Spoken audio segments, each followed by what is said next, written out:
저는 사라가 진짜 당황스러운 부분이 제희를 대하는 이중적 태도예요. 사라는 지상은 은경에게서 빼앗아 살림을 차리다시피 했지만 사실 제희를 데려오고 싶어 하지는 않거든요. 예고의 제희를 저렇게 빼내오는 것도 그냥 은경에 대한 정신공격이에요. 제희에게 좋은 진술을 받기 위한 눈 가리고 아웅이고요. 진심 아니야. 그리고 그걸 제희도 알 거예요. 잘 해주는 척. 지상이 영유권 가져오는 걸 너무 당연하게 생각하는데 그에 대해서 불편한 마음을 가지고 있는 게 이미 한 차례 나왔죠. 사라는 은경에게 타격을 주고 싶지만 애를 데려오는 건 불편해요. 지상은 은경과 이혼하면 남이겠지만 제희는 DNA 반은 은경으로 만들어준 사람이잖아요. 지상과 제희는 다르죠. 그리고 유리는 제희를 딱 보자마자 너 리틀 차은경이구나 이럴 정도로 아는데 그걸 최사라라고 못 느꼈을까요? 제희를 데려오는 일은 당연히 귀찮기도 하지만 저렇게 깨림직하고 불편한 일일 거예요. 근데 일단 지금은 차은경한테 이기고 싶다는 열등감 하나에 이성적 판단을 못하고 폭주하고 있는 것 같거든요. 자기가 진짜 제희를 데리고 살 것도 아니면서 애를 꼬여내고 있는 거죠. 제희는 이미 지상에게 엄마 아닌 다른 여자가 생겼고 그게 사라라는 걸 다 알고 있는 상태일 거라고 얘기했잖아요. 저는 그 계기가 홈파티 날이었을 것 같아요. 지상이 대전 로펌에 의류 자문이 된 날이요. 그날 우진이 사라와 지상이 술 사오면서 손잡고 오는 걸 봤지만 그걸 본 사람이 우진밖에 없었을 것 같지 않거든요. 바로 제희요. 그때 2층 자기 방에 올라가 보겠다고 말했었어요. 위에서 내려다보다가 우진과 같은 광경을 제희도 보지 않았을까 싶어요. 지금 제희는 굉장히 어둡고 우울한데 그 홈파티 날 제희의 모습은 굉장히 밝고 유쾌하거든요. 지금과 전혀 달라요. 그날 아빠의 외도를 직접 목격하고 충격을 받은 게 아닐까 싶더라고요. 그런 제희가 사라를 좋아할 리, 그리고 아빠의 편을 들어줄 리 만무합니다. 아님 오히려 제희는 너무 똑똑해서 아빠를 선택하는 척 할 수도 있어요. 나 아빠랑 사라 이모랑 살게. 어때? 좋아? 그리고 진짜 셋이 살 준비를 하는 거죠. 이렇게 말해서 사라의 반응을 살필 수도 있어요. 시험해보는 거지. 사라의 진짜 마음이 드러나기를 기다리는 거죠. 사라는 그걸 못 견딜 것 같거든요. 거짓으로 좋아하는 척, 제희와 함께 살고 싶은 척 하겠지만 지상도 그걸 알게 될 것 같아요. 지금까지 사라가 제희한테 했던 것들이 다 가식이라고 생각하면, 그리고 사라가 제희와 공존할 수 없다고 생각하면 깃털보다 가벼운 저 관계가 유지될 리 없죠. 반대로도 마찬가지, 제희 때문에 자신을 쉽게 버리려고 하는 지상한테 사라는 실망하겠죠. 게다가 제가 보기에 사라에게 지상은 은경의 남자가 아니면 별 의미가 없어요. 처음 눈이 가게 된 것도 그냥 은경 옆에 있는 남자이기 때문일 거예요. 지금부터는 제희가 키다. 오히려 제희가 지상에게 가는 척하는 게 지상 사라 파티가 무너지는 결정적인 계기인. 지상을 초대하며 중원적 사실혼 관계를 유지하였습니다. 하지만 이 사실을 까맣게 모르고 있는 김지상은 최사라와 자기의 만남은 운명적인 만남이며 최사라는 남자를 위해서 따뜻한 저녁을 해줄 줄 아는 가정적이고 다정한 사람이라고 굳게 믿고 있었죠. 최사라는 우대규를 8년이나 만났던 것이 스스로도 부끄럽게 여겨졌던 것인지 김지상에게는 이 같은 사실을 철저히 비밀로 했습니다. 하지만 세상에 끝까지 지켜지는 비밀이란 없죠? 이미 아버지 우대규와 최사라가 사귀었다는 걸 다 알고 있었던 아들 정우진은 아버지와 회사 대정의 명예를 위해서 이 사실을 주위에 알릴 생각이 없었지만 최사라가 제희를 찾아갔다는 충격적인 이야기를 듣고는 마음을 고쳐먹게 되었습니다. 비록 차은경의 오피스 허즈밴드라는 누명을 쓰게 되어 억울한 정우진이었지만 그렇게라도 차은경과 엮일 수 있다는 게 그렇게까지 기분 나쁘지도 않은 상황이었는데요. 무엇보다 은근히 마음속으로는 김지상과 차은경이 이혼하게 된다면 10년 동안 짝사랑해오던 차은경과 진지하게 만나볼 수 있지 않을까 하는 약간의 기대감도 있는 상황이었습니다.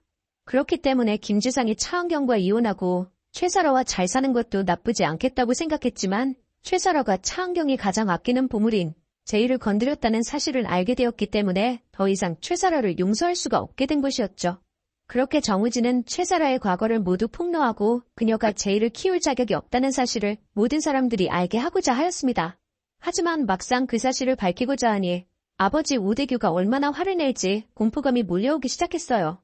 이 사실이 밝혀지면 법무법인 대정의 명예 또한 땅바닥에 떨어지는 것과 다름없기 때문인데요. 그렇게 되면 가뜩이나 정우진을 마음에 들어하지 않는 우대규는 더 정우진을 미워할 것이고 대정을 물려받는 일도 어려워질 수밖에 없었지만 지구지순한 사랑꾼 정우진은 그러거나 말거나 차은경과 제이를 지키고자 하는 마음밖에 없었죠. 한편 양육권을 가져오고는 싶지만 워낙 김지상이 제이를 어렸을 적부터 케어해 양육권을 가져올 구실을 찾지 못하던 한유리 변호사는 갑작스러운 정우진 변호사의 호출을 받고 불이 나게 그의 사무실로 달려갔습니다. 그리고 거기서 충격적인 이야기를 듣고야 말았죠. 한편 최설아 씨랑 김지삼 씨가 16층에서 키스하던 거 보신 적 있다고 했죠? 원래 그 장소는 김지삼 씨가 자문으로 오기 전에 오대규 대표와 최설아 씨가 사랑을 나누던 곳이에요. 그리고 제가 그 증거 자료들을 갖고 있습니다. 이 자료들을 법정에서 사용하시면 최설아가 제2의 엄마가 될 자격이 없다는 충분한 근거로 사용될 수 있을 겁니다. 그렇게 한유리는 정우진이 준 증거 자료들을 법정에서 제출하였고 최설아의 과거를 알게 된 김지상은 큰 충격에 빠질 수밖에 없었죠. 그리고 오대규의 명예 또한 땅바닥에 떨어졌습니다. 결국 김지상은 딸 제이의 양육권도 뺏기고 중원적 사실혼이라는 여론의 문매를 맞으며 재산 분할 또한 받아가지 못했어요. 그렇게 아내 차은경을 두고 바람을 피운 김지상은 아내, 직장, 딸, 사회적인 명예까지 모두 잃으며 쓸쓸한 말로를 맞게 되고야 말았습니다. 오늘 영상 재밌으셨다면 구독과 좋아요 부탁드려요. 8월 16일 굿파트너스 6화가 방송되기 전까지 굿파트너스 번외편 영상들을 제작할 예정입니다. 흥미진진한 내용들로 채우도록 노력하겠습니다. 많은 관심 부탁드립니다. 감사합니다. 차 변호사 어딨어? 소리치며 이혼팀 사무실에 들어오는 대정의 대표 대규. 변호사이자 방송인씨. 그녀의 남편과 비서의 외도로 그녀가 소속된 국내 3대 로펌 법무법인 T가 떠들썩하다고 한다. 이혼 변호사의 이혼 사건은 과연 어떻게 될까? 차변. 지금 이거 찌라시 사실입니까? 선배 일단 내가 여기 정리해 볼 테니까 들어가세요. 차 변호사님 대답을 해보시죠. 대표님, 지금 다들 보시는 앞에서 뭐 하시는 겁니까? 일단 들어가시죠. 명예훼손 되실 수도 있습니다. 명예훼손? 우리 회사 명예는? 내 명예는? 수습하겠습니다. 들어가시죠. 네가 더 문제야. 가만히 있게 생겼어. 내 회사가 언급됐는데. 대표님 이러시는 게 회사 명예에 더 안 좋습니다. 사화에서 대규와 우진이 보여준 대화 장면입니다. 대표와 직원의 대화라기에 무언가 이질감이 느껴지시지 않았나요? 이 장면에 이질감을 놓치신 분이 계셨다면 제작진은 5화에서 본격적으로 우진이라는 캐릭터에 대해 의문을 품게 만들었습니다. 오피스 허즈밴드 소리까지 듣고 아직도 차은경이랑 붙어다녀? 의미 없이 잘한 티를 이런 데서 내? 대표님한테 비난받을 짓 한 적 없습니다. 저한테 그런 말할 자격이 있다고 생각하세요? 자격? 그럼 너는 이 회사 물려받을 자격이 있다고 생각해? 도기와 우진의 관계가 대표와 직원이 아닌 그 이상의 것이라고 말이죠. 그렇다면 오대규와 정우진, 이 두 인물의 관계는 무엇일까요? 의미 없이 잘한 티, 회사를 물려받을 자격 등의 언급을 통해 첫 번째로 유추가 가능한 관계는 바로 부자지간입니다. 대규와 우진 모로 추측하는 인물 사이에서 갈등으로 인해 각자의 길을 가기로 했고 그로 인해 우진이 아버지 대규 밑에서 자란 것입니다. 그러나 이 추측은 두 가지 설명이 필요한 부분이 있습니다.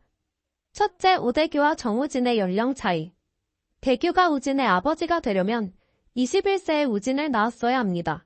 그러나 로펌의 대표가 되기까지 학업의 깊이와 그 기간이 상당했을 것으로 그 기간 동안 우진 모가 홀로 돌보다 대규가 우진을 데려왔다는 이야기를 꾸며본다면 불가능하진 않습니다. 둘째, 오대규와 정우진의 성. 무엇보다 우진은 대규의 우씨 성을 따르지 않습니다. 만약 우진의 어머니가 대규와의 사이에서 우진을 가졌고 대규가 어머니를 버렸다면 어머니는 결국 다른 남성과 결혼 후 우진을 낳고 그 남자의 성을 따랐다면 그리고 뒤늦게 우진의 존재를 알게 된 대규가 우진만 데려왔다면 그렇다면 대규와 우진의 또 다른 관계를 생각해 보았습니다. 바로 친척지간 대규가 우진의 외삼촌인 관계입니다. 우진의 어머니는 일찍 사망하였거나 가족의 반대 등으로 인해 집안에 들어올 수 없었다거나 하는 등의 이유로 그